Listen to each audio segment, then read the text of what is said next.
Good morning, students. Welcome back to our new e-learning course of the Product Development and Launching.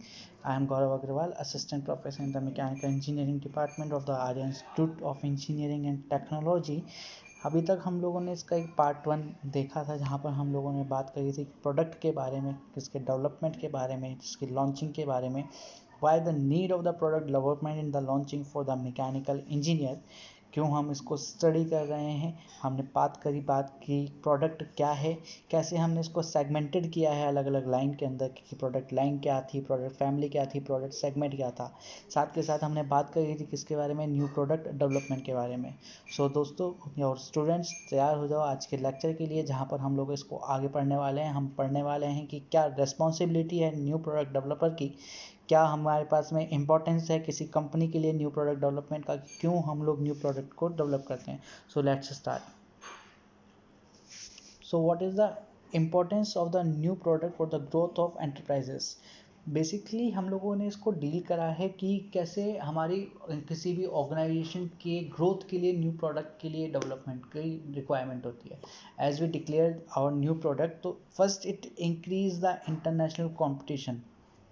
Yes, अगर आपकी firm बहुत बड़ी है, आप इंटरनेशनल मार्केट में सर्वाइव कर रहे हैं, तो हर एक प्रोडक्ट के साथ साथ में आप क्या कर रहे हो, इंटरनेशनल मार्केट में अपना कंपटीशन इंक्रीज कर सकते हो. Like we take the example of the Elon Musk. इन्होंने सबसे पहले अपनी जो है ना डेवलपर स्पेस से स्टार्ट किया. इन्होंने अपनी कार लेकर आए, जो उस कार के थ्रू इन्होंने ये बोला कि ठीक है, हम इसको एक मार्केट के अंदर इस्टेब्लिश करेंगे. गूगल और माइक्रोसॉफ्ट दोनों में बहुत एक 19-20 के आंकड़े के साथ में कंपटीशन रहता है. हम सेवरल मोबाइल कंपनीज की बात कर सकते हैं, एमआई की हम बात कर सकते हैं, ऑनर की, सैमसंग की, जो कि आपस में क्या लेके चल रहे हैं, अपना कंपटीशन लेके चल रहे हैं. सो इन्हीं कंपटीशन को ध्यान में रखते हुए हम लोग क्या कह सकते हैं कि एक प्रोडक्ट डेवलपर क्या कर सकता है, आपके एक नए मार्केट के अंदर आपको है ना क्या कर सकता है. यहाँ पर समझ सकते हो कि यहाँ पर बता रखा है हम लोगों की है ना, ये कॉम्पिटिटर फर्म्स जो होती हैं वो क्या कर रही हैं, हमको अलग अलग इंडस्ट्रियल सिनेरियो के बारे में बात कर रही है. ऑपरेटिंग कंडीशन, मार्केटिंग कंडीशन को अलग अलग होते हैं. देन उसके बाद भी हम लोग क्या कहते हैं कि इसके अंदर कॉम्पिटिशन जनरेट हो रहे हैं. So next what we have the fragmented demanding market. तो फ्रेगमेंटेड डिमांडिंग मार्केट का मतलब ये हो रहा है कि आप अलग अलग सेक्टर में वर्किंग कर रहे हो. आपको है ना पता है कि कस्टमर्स की नीड अलग अलग है. आज इंडिया का मार्केट जो है उसमें कस्टमर की नीड अलग है, अमेरिका के मार्केट के अंदर कस्टमर की नीड अलग है, सिमिलरली चाइना का जो मार्केट होगा उसके कस्टमर की नीड अलग है. तो हमारा जो प्रोडक्ट है वो प्रोडक्ट ऐसा होना चाहिए कि जो कि मार्केट की कंप्लीटली नीड को डेवलप कर सके. सिमिलरली आपकी है ना जो टेक्नोलॉजी है, उस टेक्नोलॉजी को भी क्या कर सकता है, डेवलप कर सकता है. All the new technology in the area of the material, in the area of the electronics, हम लोग क्या कर सकते हैं, हम देख सकते हैं इसको कि है ना, आप यहाँ पर देखो मेंशन कर न्यू टेक्नोलॉजीज जितनी भी है हमारे पास में, एरिया के सेक्टर में, मटेरियल के सेक्टर में, इलेक्ट्रॉनिक्स के सेक्टर में, आपको क्या दे रही है, कैपेबिलिटी दे रही है to create a fundamental changes in nature of the products and the business. कि आप आपके है ना बिजनेस के अंदर क्या कर सकते हैं, चेंजेस कर सकते हैं. और कोई भी ग्रोथ जो है मार्केट की, ये मार्केट की ग्रोथ किसी एंटरप्राइजेस की ग्रोथ डिपेंड करती है उसके रेगुलर रिसर्च के ऊपर. सो न्यू प्रोडक्ट आपको एक प्लेटफॉर्म प्रोवाइड करवाता है जहाँ पर आप क्या कर सकते हो, इन रिसर्च को देख सकते हो कि आपका ये रिसर्च किस अकॉर्डिंग वर्किंग कर रहा है. Okay, now we have the what are the importance of the new product, कि जो हमारा नया प्रोडक्ट है उसकी इम्पोर्टेंस क्या है. फर्स्ट ऑफ ऑल सबसे important, shorting product life cycles. पहले जो प्रोडक्ट बनाए जाते थे वो प्रोडक्ट इतने लंबे टेंजिबल होते थे कि उनको मेंटेन करना बड़ा ही मुश्किल होता था. उनके लिए रॉ मटेरियल अवेलेबल करवाना, उनके लिए क्या है ना इन्वेंट्री अवेलेबल करवाना बड़ा ही टिपिकल हुआ करता था. अब हम लोग जब है ना रेगुलर हमारे प्रोडक्ट के अंदर चेंजेस करते जा रहे हैं, उसकी टेक्नोलॉजी को डेवलप करते जा रहे हैं, तो उसके थ्रू उसका लाइफ साइकिल भी कैसा हो गया है, एकदम शॉर्टेड हो गया है. सेकंड, कि इसके थ्रू हम लोग क्या कर रहे हैं, हमारे कस्टमर की अवेयरनेस बढ़ा रहे हैं. अगर हमने ही हमारे प्रोडक्ट को क्या कर दिया है, इसका सक्सेसिव वर्जन प्रोवाइड करवाया है, so it can easily create कि आपके पास में आपके कस्टमर को क्या चाहिए, और कस्टमर को भी पता है कि आज हमको नई चीज़ क्या चाहिए, क्यों पुरानी चीज़ से नया बेटर है, या फिर दोनों में कंपैरिजन क्या है. Third one is the increase the customer expectation. It is much aware. अगर हमारा कहना कस्टमर अवेयर हो रहा है तो उसकी एक्सपेक्टेशन भी क्या होगी, इंक्रीज होगी. और ये इंक्रीज कस्टमर की अवेयरनेस जो है वो क्या करेगी, आपके न्यू प्रोडक्ट की सेल को इंक्रीज करती है. बहुत अच्छा एग्जांपल है स्मार्ट वॉच. जब स्मार्ट वॉच इनकी स्टार्टिंग में आई थी तो comes as a smart band. जब लोगों की एक्सपेक्टेशन बढ़ी कि ठीक है इसमें कॉल भी होना चाहिए, इसके अंदर है ना हमारे पास में है ना मैसेज भेजने की प्रोवाइड भी होनी चाहिए। फिटबिट आया, फिटबिट के बाद में एप्पल आया, और भी बहुत सारी कंपनीज है जो कि है ना इन्होंने से इस्टेब्लिश कर रखा है। बट फिटबिट और एप्पल दोनों ने अभी मार्केट के अंदर एक अच्छी खासी है ना अपने आप को स्टेबल कर रखा है उनकी गुडविल के थ्रू, उनके है ना फीचर्स के थ्रू। तो वो क्या कर रहे हैं, वो मार्केट के अंदर इसमें वो कर सकते हैं। इनकी लाइफ स्टाइल चेंजेस हो रही है कि कैसे इनकी लाइफ स्टाइल चेंज कर सकते हैं, है ना आपके कैसे इसमें चेंजेस कर सकते हैं। Shrinking of globe, shrinking of globe एक much better track line for the globalisation. आज हम लोग है ना ई कॉमर्स मार्केटिंग का यूज़ कर रहे हैं। आज अलीबाबा हो गया, अमेज़ोन हो गया, फ्लिपकार्ट हो गया, ये नॉट ओनली इन इंडिया, ये वर्ल्ड वाइड क्या कर रहे हैं, अपने आप को है ना सक्सेसफुली फॉर्म में है ना वर्किंग कर रहे हैं। सो हम पूरे जो ग्लोबलाइजेशन कर रहे हैं, इस ग्लोबलाइजेशन को हमने क्या करा है, एक छोटे से फॉर्म के अंदर जनरेट करके दिया हुआ है। Growth and expectation of the companies, हमको पता है आज एमएनसीज कंपनीज बहुत ज़्यादा इस्टेब्लिश हो रखी हैं। हर किसी का अलग अलग अपना कंपनी का काम करने का तरीका हो रहा है। तो उनका जो एक्सपेंशन है वो भी किसके ऊपर डिपेंड कर रहा है, न्यू प्रोडक्ट के ऊपर डिपेंड कर रहा है। Yes, if we are meet with the requirement of the South Korean people, so we can establish our company into the Korea. If we can meet the requirement in the India, so we can establish in the India. बहुत Coca Cola का अपन example लेते हैं। when the coke come into the India, it collaborate with the cola and it creates its milestone. सो आज हम देख रहे हैं कि पेप्सी को और कोका कोला ने एक कोल्ड ड्रिंक के सेक्टर में अपने आप को बहुत अच्छे से इस्टेब्लिशमेंट किया हुआ है। So this shows the expansion and growth of this company. Third one is the market share and the leadership of the companies. आप देखोगे कि है ना आज स्टॉक मार्केट जब अवेलेबल हो रहा है तो इंडिया का जो स्टॉक मार्केट है वो दूसरी कंपनीज पे या फिर दूसरे वर्कर्स के ऊपर डिपेंड कर रहा है। जस्ट बिकॉज कि यहाँ की बहुत सारी कंपनीज जो कि है ना अच्छा खासा निफ्टी 50 में के अंदर स्टॉक रखती हैं, वो किससे इस्टेब्लिश हो रही है या फिर किससे इन्फ्लुएंस हो रही है, वो दूसरे से इन्फ्लुएंस हो रही है।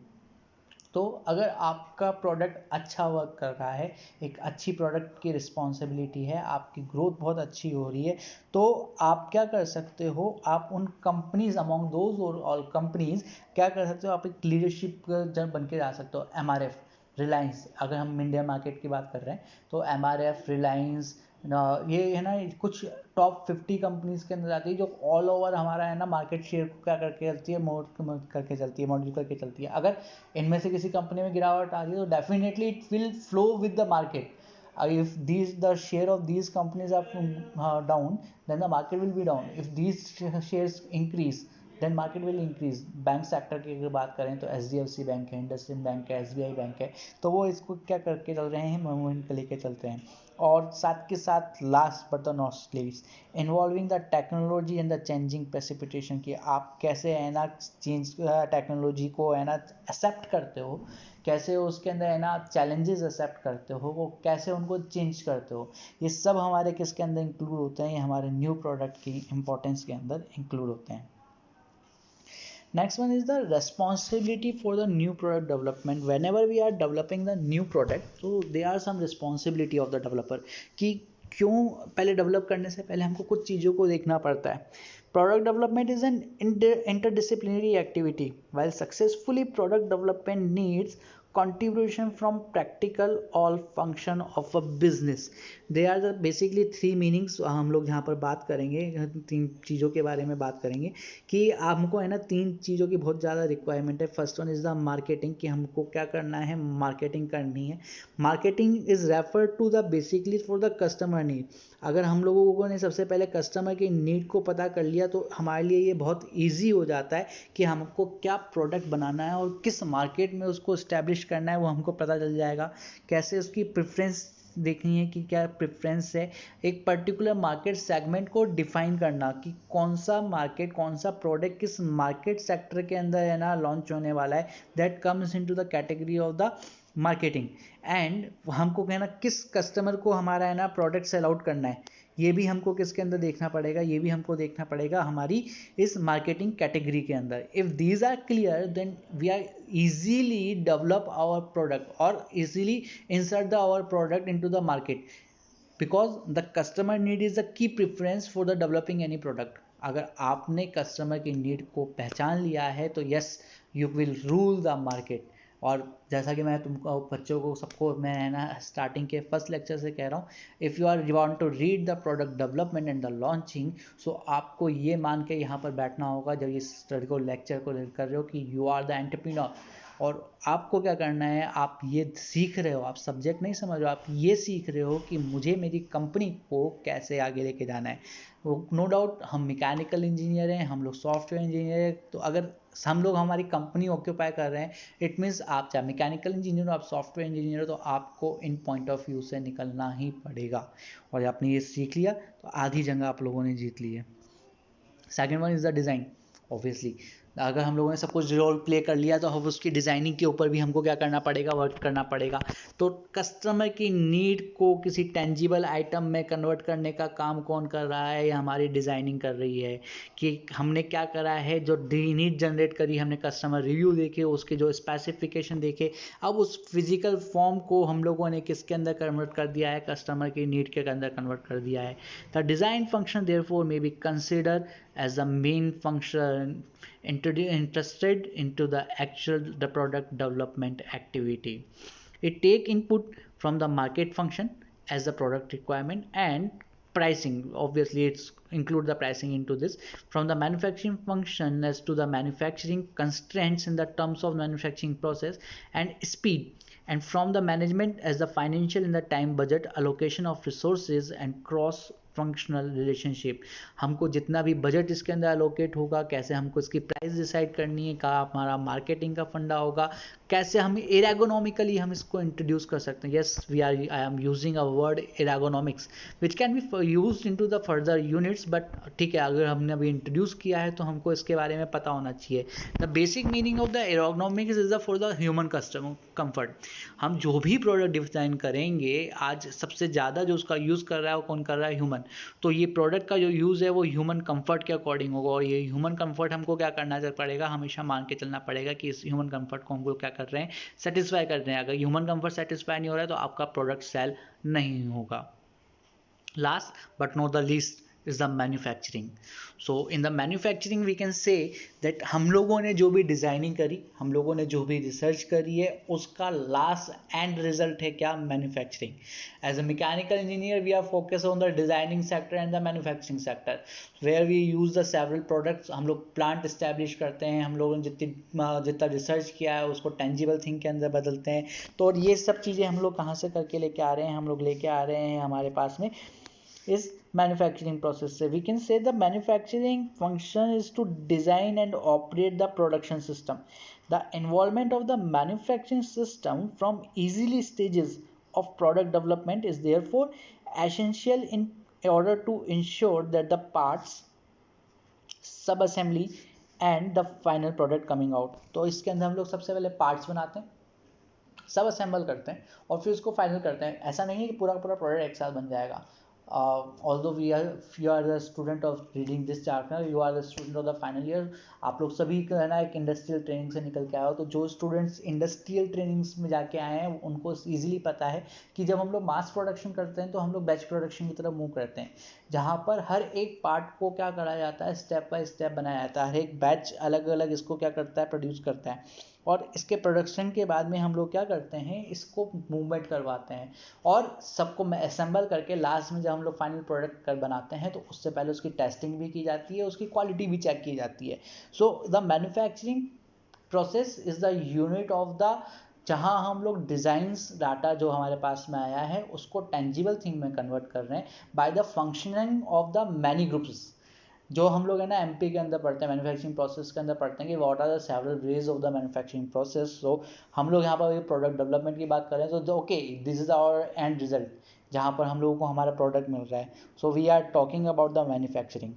The product development effort will need allocation of resources, monitoring of progress and environmental of the, here we are locating like the need of the allocation कि हमको क्या रिसोर्स अवेलेबल हुए हैं, हम उनको कैसे मॉनिटर कर सकते हैं और कैसे हम लोग है ना अदर एजेंसीज का इन्वॉल्वमेंट करना है अलग अलग स्टेजेस के अंदर। कहाँ जहाँ पर हमको कुछ क्रिएटिव पीपल्स की ज़रूरत पड़ेगी तो वहाँ कहाँ कुछ हमको एक्सपर्ट्स की ज़रूरत पड़ेगी, कहीं इंजीनियर्स की ज़रूरत पड़ेगी तो कहीं हमारे पास को ऑपरेटर्स की ज़रूरत पड़ेगी मशीन्स को ऑपरेट करने के लिए।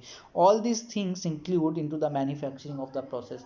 By these of 3 stages we can develop our product, and these are the main responsibility for the new product development. अगर हमने इन 3 चीज़ों को कंटिन्यू कर लिया तो हम लोग क्या कर सकते हैं, हमारे प्रोडक्ट को स्टॉक कर सकते हैं, हमारा प्रोडक्ट को मार्केट के अंदर लेकर आ सकते हैं. आज हम इस सेकंड पार्ट को यहीं पर स्टॉप करते हैं. यहाँ पर आज हम लोगों ने जो स्टडी करी है, मैं इसको इतना स्लोली इसलिए कवर अप करने की कोशिश कर रहा हूँ क्योंकि ये बेसिक है. तो आज हम लोगों ने बात करी है कि क्या हमारे पास में इंपॉर्टेंस है, व्हाट आर द सेक्टर्स जहाँ पर हम लोग इस प्रोडक्ट डेवलपमेंट को जनरेट कर सकते हैं, और क्या इसकी रिस्पॉन्सिबिलिटी है. In the next upcoming lectures we are going to conclude about the what are the product development team, what are the types of the product we have, कि हम कितने टाइप्स के प्रोडक्ट को यूज़ करते हैं, और उन प्रोडक्ट्स के यूज़ के साथ साथ में हम लोग बात करेंगे किसके बारे में, कैसे इन प्रोडक्ट को हम लोग मार्केट के अंदर स्टैब्लिश करते हैं. सो गाइस, आज हम इस पार्ट 2 को स्टॉप करते हैं यहीं पर ही, और नेक्स्ट क्लास के अंदर हम इसको आगे कंटिन्यू करेंगे.